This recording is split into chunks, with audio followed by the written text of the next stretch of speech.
Hoje é segunda-feira, início da semana. Estamos no final de mês de fevereiro e eu tenho uma palavra para compartilhar com você, uma palavra que vem do coração de Deus para o seu coração. Eu digo isso porque pela forma como nós tratamos o nosso Deus, tratamos o nosso Criador, isso só pode vir dele mesmo, não vem de nós, né? Quando a gente fala sobre o poder de Deus, pela sua grandeza, enfim, às vezes talvez a gente não precisasse lembrar que Deus é onipotente, onisciente, onipresente e lembrar do seu grande poder para resolver problemas da nossa vida. Afinal de contas, as coisas mínimas, por mais fácil que possa parecer para nós realizarmos, elas podem se tornar complicadas e muito difíceis de fazer se Deus não quiser. Porque se Deus não quiser, nada acontece, né? Como diz um hino aí, né? Que nem as folhas das árvores se movem se não for pelo poder de Deus. E eu tenho certeza que isso pode, para algumas tarefas, para nós, pode parecer bastante simples. Mas elas podem se tornar bem complicadas. Esses dias eu estava, toda sexta-feira, meu netinho vem aqui para minha casa. E aí, era sexta-feira de manhã, ele veio na quinta, tal, tudo mais. E aí ele se despediu de mim, ele foi no meu trabalho, ali no meu serviço. E aí eu disse, Natan, até a noite, né? Até a noite aí a gente, se Deus quiser, a gente se vê. E ele falou para mim, se Deus quiser, não, vô. Hoje é sexta. Hoje é sexta, ele falou. Quer dizer, se era sexta-feira, era dia dele vir em casa. Eu falei, não, rapaz, mas a gente não pode falar assim, né? A gente não pode falar assim, a gente tem que dizer se Deus quiser, porque se Deus não quiser, nada pode acontecer. Aí ele falou, mas eu disse para ele, mas claro, Deus é bom e na sexta-feira, sim, hoje é sexta, a gente vai se ver, sim. Mas se Deus quiser. Aí ele disse, tá bom, expliquei para ele. Resumindo, aconteceu tantas coisas, tantas dificuldades naquele dia que ele acabou não indo. Aí não foi na sexta, não foi na quinta, não foi no sábado, não foi no domingo e passou a semana inteira sem eu poder ver ele. E eu fiquei com aquilo na minha cabeça, como coisas tão simples podem se tornar complicadas quando a gente não quer compreender que tudo depende de Deus. Não é o caso, o caso do meu neto é apenas um detalhe, ele é uma criança, ele não entende, né? Mas para mim aquilo serviu de uma lição, para eu que sou adulto. Agora imagine para você e para outras pessoas que ficam achando que coisas simples, né, não se pode atribuir a Deus, porque isso aqui acontece com todo mundo. Não é assim. Nada acontece nesse mundo se Deus não quiser. Mas o que eu quero falar mesmo, eu quero ler uma palavra aqui para você, que está escrito no livro de Salmos, no Salmo 92, versículo 12 e 13, 14 e 15, que diz assim: O justo florescerá como a palmeira, crescerá como o cedro no Líbano. Os que estão plantados na casa do Senhor florescerão nos átrios do nosso Deus. Na velhice ainda darão frutos, serão viçosos e florescentes, para anunciarem que o Senhor é bom, Ele é a minha rocha e nele não há injustiça. Muito bem, nós precisamos entender o seguinte, que o que nós percebemos nessa passagem aqui? O justo florescerá como a palmeira, crescerá como o cedro no Líbano. Então isso é uma coisa muito linda, muito boa. Os crentes leem uma palavra como essa e ficam, como é que se diz assim, enfeitiçados pelo seu conteúdo. O que isso significa para nossas vidas? O cedro, como muita gente sabe, é uma árvore. O tronco dela é muito, muito largo. Essa árvore ela chega a atingir 40 metros de altura. O cedro do Líbano, ele é um símbolo de majestade. ele cresce de uma forma tão imponente que ele é dito aqui que um justo, um filho de Deus, crescerá como o cedro no Líbano.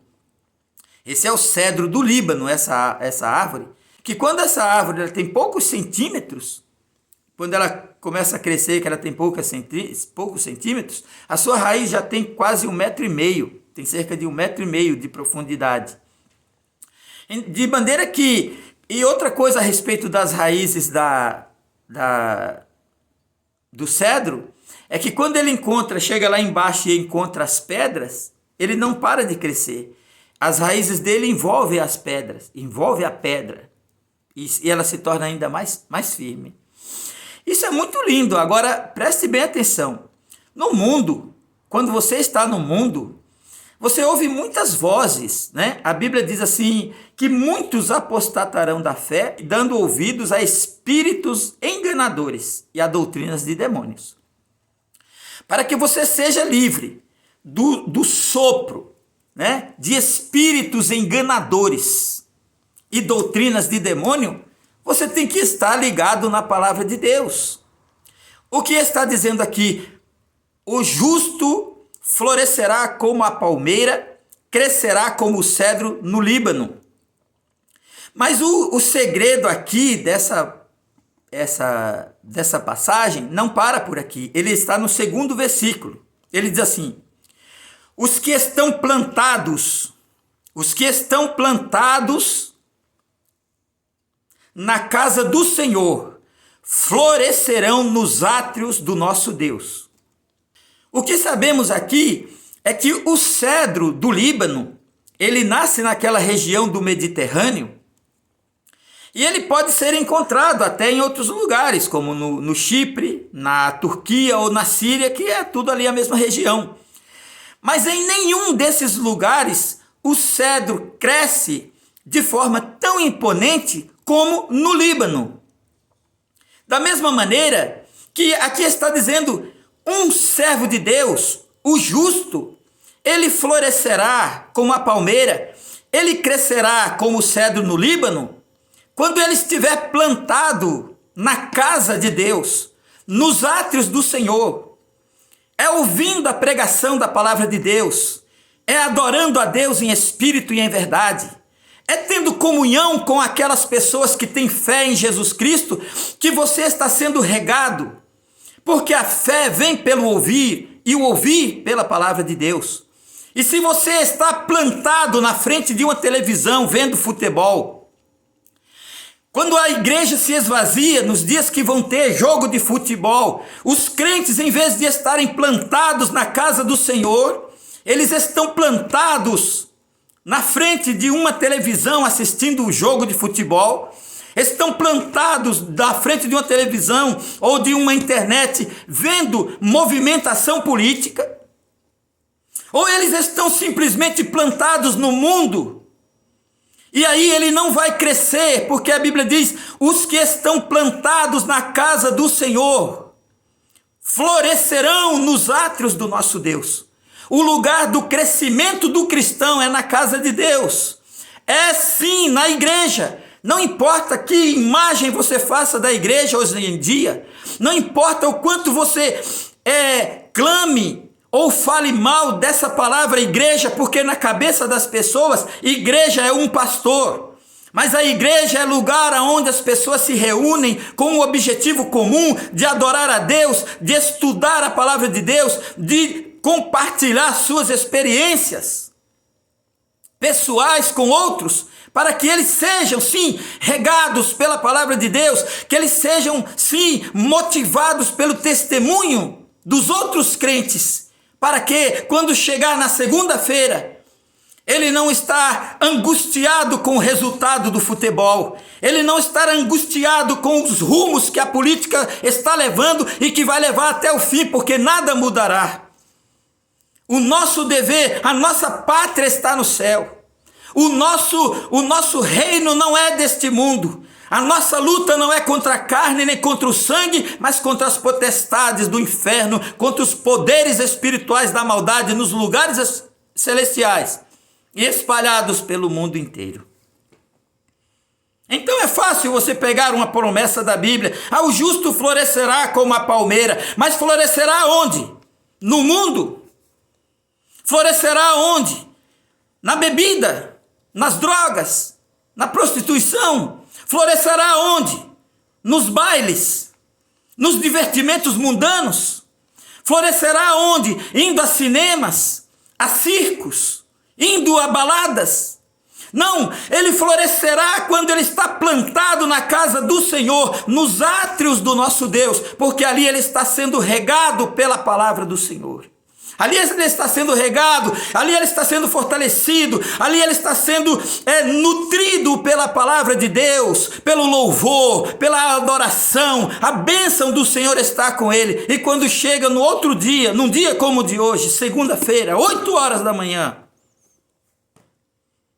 você está renovado, você está pronto, você está preparado para enfrentar as dificuldades desse dia e dessa semana, porque você está regado pela palavra de Deus, pela influência benéfica, pela influência gloriosa do Divino Espírito Santo, de Jesus Cristo, que caminha no meio da igreja, sondando os corações e os rins, para dar a cada um segundo o fruto das suas ações. E Deus vê que quando você toma uma decisão como essa, de deixar o mundo para trás e de olhar para Jesus, que é o autor e consumador da nossa fé, a sua vida realmente muda. Eu me preocupo muito, eu me preocupo, eu olho quando eu falo de muitas coisas boas da minha vida, mas quando eu olho para a Bíblia, eu vejo eles dizendo, eu vejo o testemunho dos salmistas.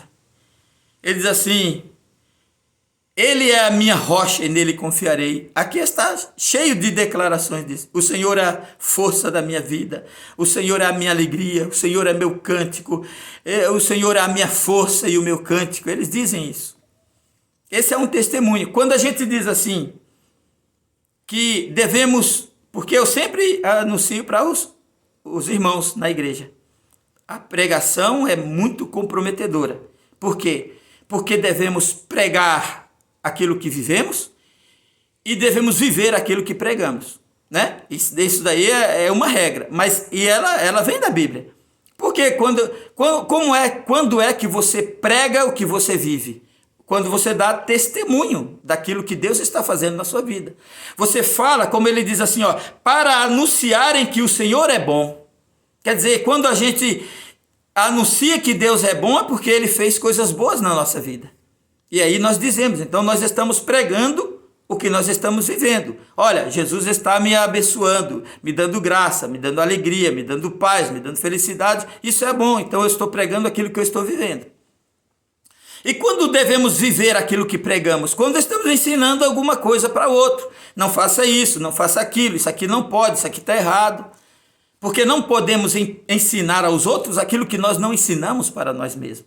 Então, nesse sentido, é que devemos viver aquilo que pregamos. Quando dizemos para alguém para não fazer determinadas coisas, certamente isso é válido para nós mesmos. Porque a palavra de Deus é uma espada de 2 gumes. Ela corta para lá e corta para cá. Ela não leva em consideração ninguém. Ela é reta, a palavra do Senhor é justa, é perfeita e ela vem para todos nós. Todos nós devemos obediência à palavra de Deus, não importa o cargo, a situação que você viva, ou que você esteja vivendo, ou o lugar onde você esteja, enfim, qual a tua posição social, não importa. Ela é para todos, é válido para todos, né? Então, quero encerrar esse dia dizendo isso daí. Aquilo que eu falei ontem à noite ali na igreja. Deus pode mudar nossa vida. Deus pode mudar nosso destino. Nossa vida pode mudar, mas ela não vai mudar enquanto você não decidir que vai querer isso. Porque quando eu tenho que escolher entre ficar em casa plantado na frente de uma televisão ou plantado em qualquer outro lugar, ou quando eu decido ficar plantado numa mesinha de bar, fazendo piada, vivendo na roda dos escarnecedores, eu decido isso e decido não ir para a igreja porque os espíritos imundos estão dizendo, soprando na sua cabeça para você não ir porque não vale a pena. Isso é uma atitude sua de que você não quer mudar de vida. Porque aquele que tem Jesus Cristo tem tudo. Quer dizer, entrega ao Senhor o teu caminho, confia nele e o mais ele tudo fará. Tantas promessas existem na Bíblia de que Deus mudará a nossa vida se nós mudarmos a nossa atitude. Então, vamos continuar pregando, porque essa é a vontade de Deus, esse é o mandado de Deus, essa foi a forma que Jesus Cristo disse: prega a palavra a tempo e fora de tempo, quer ouçam, quer deixem de ouvir. A mesma coisa ele falou com Ezequiel: Ezequiel, fala, não te cales, profetiza no meio deles, porque quer ouçam, quer deixem de ouvir, saberão que houve no meio deles um profeta. Então Deus está estendendo as suas mãos para você nesta manhã, e espero que você compreenda isso, que a sua decisão é muito importante. Que Deus te abençoe nesse dia de hoje, te dê uma semana abençoada e experimente na sua vida o que é viver e ser plantado na casa do Senhor para crescer e florescer nos átrios do nosso Deus. Que Deus te abençoe e te guarde, em nome de Jesus. Amém.